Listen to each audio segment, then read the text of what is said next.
Dominic Mianchi's front door. Oh, I see. As they're jumping, you're turning it. Okay. Yeah. Exactly. Here, however, we are foiled. The bump key doesn't work.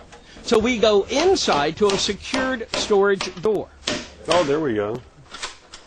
Oh, that took about 30 seconds. What do you think? That's pretty good.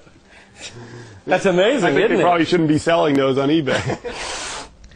And it isn't just eBay. I bought these 10 bump keys online.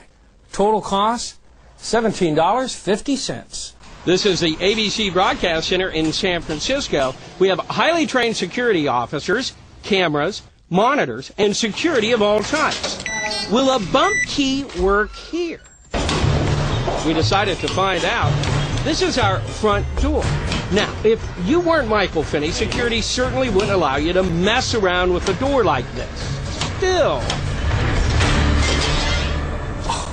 that's incredible. There it is. Should I be doing a story on this? If it's so easy and it takes very little skill, that is a real threat to everybody.